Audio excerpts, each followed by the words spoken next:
welcome back at the Copenhagen Democracy Summit. I hope you had a wonderful and nice coffee break, and we are going to continue right away with the speech of the Armenian Prime Minister Nikol Phashinyan. Welcome, Mr. Prime Minister.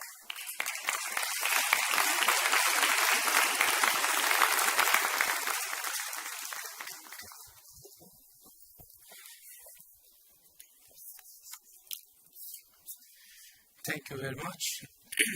Dear participants of the Copenhagen Democracy Summit, ladies and gentlemen, it is my honor and privilege to have this opportunity to share with you the challenges that Armenian democracy is facing. The good news is that democracy has indeed become a reality in Armenia. But what has changed for citizens of Armenia by real democracy? Before the 2018 Velvet Revolution, in our country, massive electoral frauds were the usual companions of elections. There was no trust among the citizens that there is a real chance for them to elect and form the parliament and government. Now the situation is totally different. Citizens know that they are powerful enough to decide.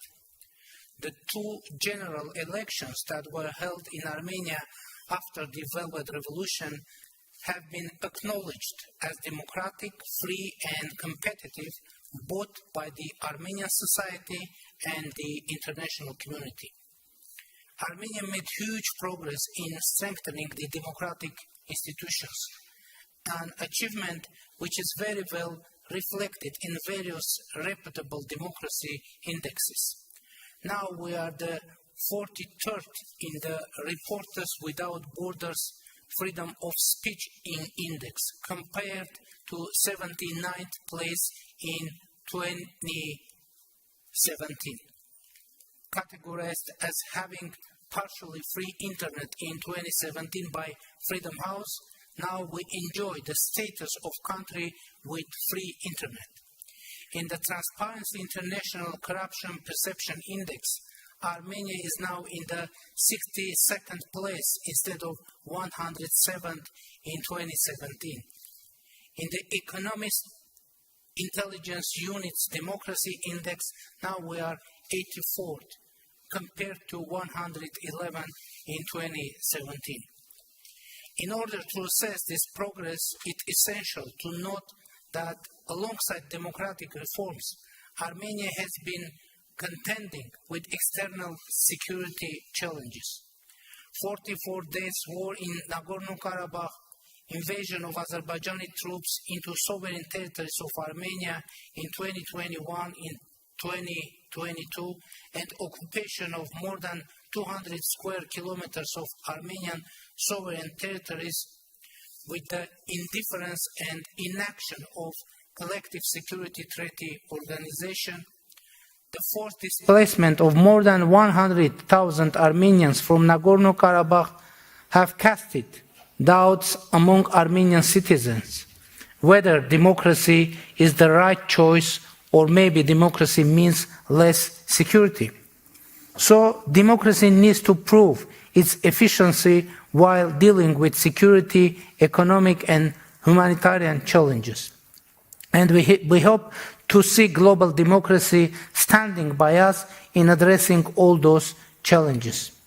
We are pleased with the deployment of EU monitoring mission alongside the Armenian-Azerbaijani border, and we welcome EU's decision to expand its capacity.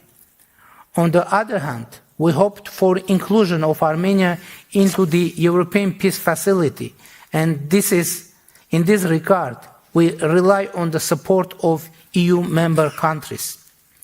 A new set of commitments aimed at strengthening Armenia's economic resilience, state institutions, and addressing humanitarian needs of refugees from Nagorno-Karabakh has been taken on by European Union and United States during the high-level meeting of President of European Commission Ursula von der Leyen, Secretary of State of USA Antony Blinken, and myself which took place on April 5 in Brussels.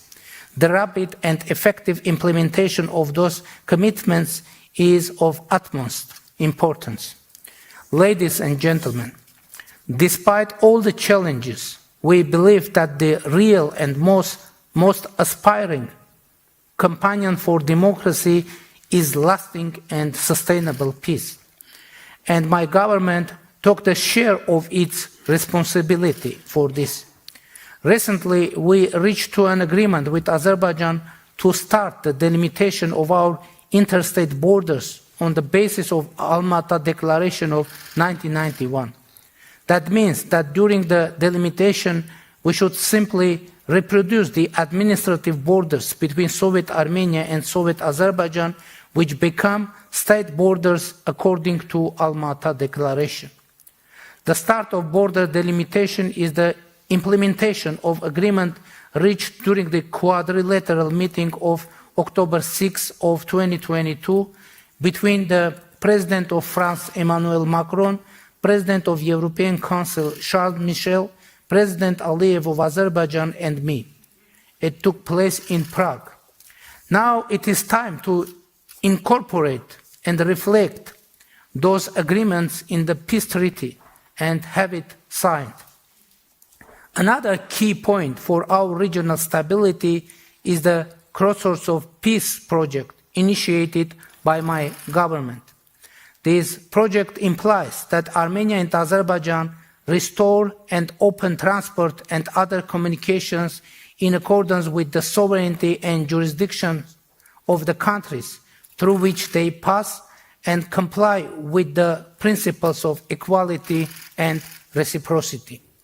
These elements of the concept were agreed upon during the meeting of July 15 on 2023 between the President of Azerbaijan and myself, facilitated by the President of European Council, Charles Michel, and are reflected in the public statement made by President Michel as a result of the meeting.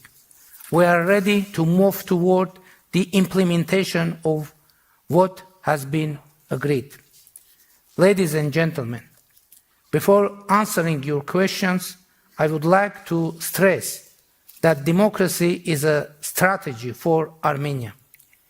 In democracy we believe, in democracy we live.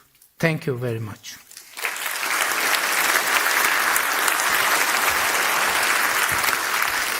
Thank you, Mr. Prime Minister, and I will welcome you on stage for further debate. Thank you very much.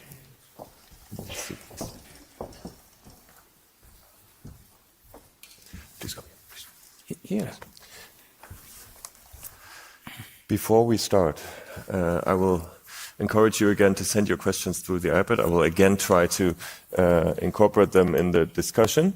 But you mentioned your very particular situation, also security situation of Armenia. Now, Anders Fogh Rasmussen has earlier labeled as your neighbor situation an axis of autocracies. So it's a very difficult geopolitical and geographical situation. How do you deal with the question of security in that environment? You know, to be honest, I wouldn't like to comment on the internal situation of our neighboring countries. But from the other side, as I said, democracy isn't something brought by circumstances to Armenia. I believe it is fully matches with the mentality of our people, and it is a strategy for our government. It is our political belief. It is our political identity as well, because if you would know the record, our political team, the most part of our life, we were fighting for democracy, rule of law, freedom of speech in our country, and now we have opportunity to implement all those values in our country. But of course, the security situation was complicated, and now even more complicated, not only due to our regional situation, but for global situation as well. because obviously the global order is collapsing now. And it was my assessment, and I guess I shared that assessment publicly as well, that the war that happened in our region, it was kind of prelude of further developments. So now the main issue is security. And what is our strategic view? How are we going to provide security for our country? Recently, I made a speech in our parliament saying that I think that the most important tool for securing or for delivering security, it is the legitimate foreign policy, and that's why we are mentioning so frequently Almaty Declaration of 1991. I would like to share with audience what it is, Almaty Declaration. It was adopted by 12 Soviet republics, pointing out two very important ideas. First, Soviet Union stops to exist, and borders, administrative borders between Soviet Union, between Soviet republics become state borders, because Soviet republics are becoming independent countries. So now I think it is very important to know. And in the 6th October in Prague, we had quadrilateral meeting with participation of French President, President of European Council, Azerbaijani President, and myself, and there were two very important agreements reached. First, that Armenia and Azerbaijan recognize each other's territorial integrity and sovereignty on the basis of Almaty Declaration, according to Almaty Declaration, and Almaty Declaration should be a basis for delimitation process of the border between two countries. And now that's why I said that that means that we don't need to create new border between Armenia and Azerbaijan. We need just reproduce the existing border on the ground. So that process is going on, and we hope that we will be persistent on that. The whole conflict on the border, which we have followed over the past month and years, obviously plays against the background of the broader situation of the relationship with Russia and the role of Russia for Armenia. How would you elaborate this currently? You know that Armenia is a member of CSTO, and now also formally we are a member of CSTO, but I announced that we have frozen our participation. Will you stay member, or are you planning to leave? It is the topic for further conversation, but it is very important to state the current situation. And the problem and crisis in our relations emerged from that point when Azerbaijani troops invaded into Armenia, and according to the procedures of CSTO, organization and member states should support and help Armenia in this situation.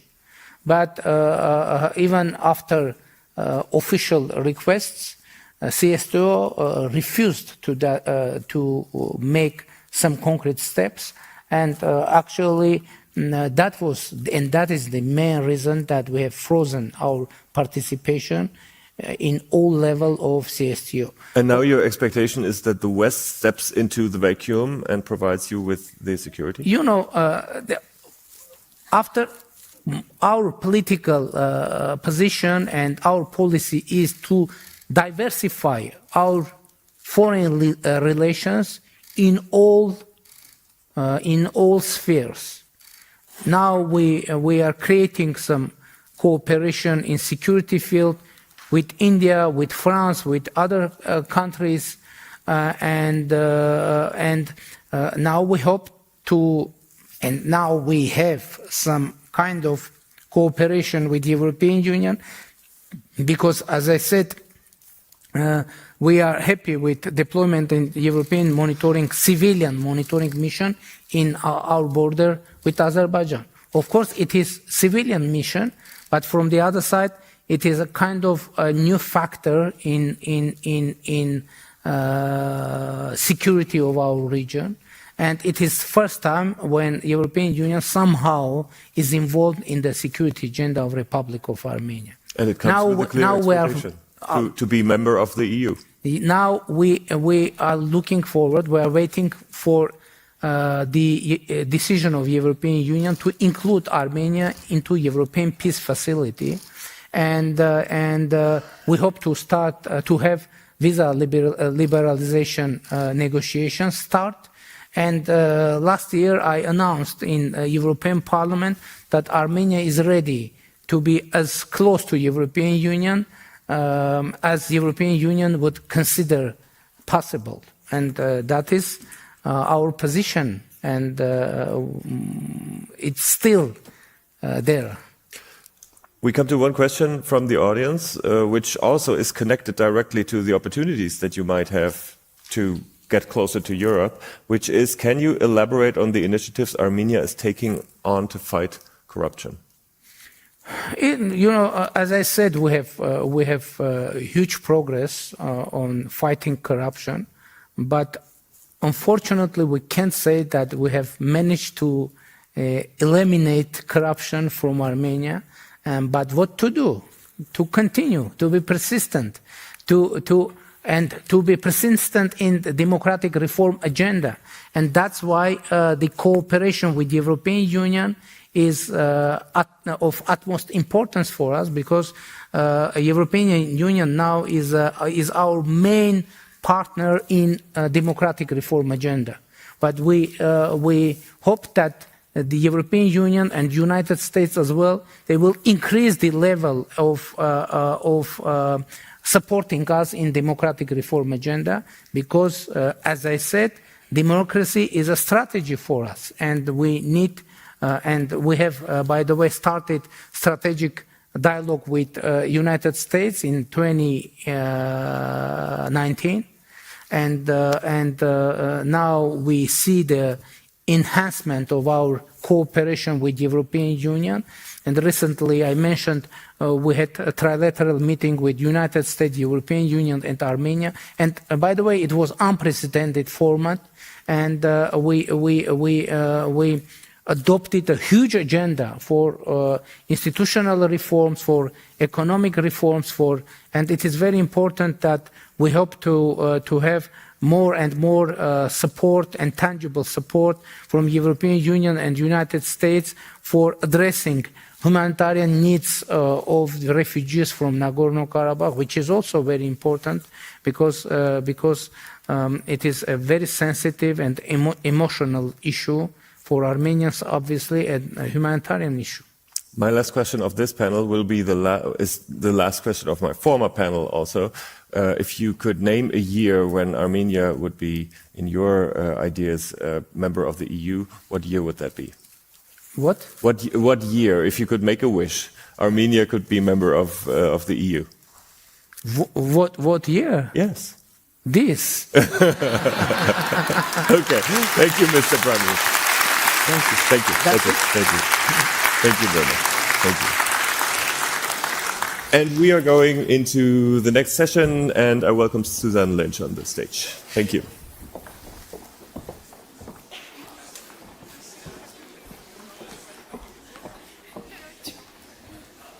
Hello, everyone, again. I'm delighted to be chairing this session. Europe votes. Europe's democratic trajectory. It's obviously a crucial moment, and we're literally just a few weeks from European elections. They only happen every 5 years, and it's the big exercise in democracy that happens within the EU. That will, of course, in turn trigger a whole rejigging, or maybe not, of some of the big top EU jobs, who heads the European Commission, the Council, and so forth. So a lot at stake. So I'd like to welcome our 3 MEPs, straight from the campaign trail in some instances, to join me on the stage. So Michiel Huijven, a member of the European Parliament for the Netherlands, Morten Lockhart, a member of the European Parliament here in Denmark, and Lydia Pereira, member from Portugal. Thank you very much.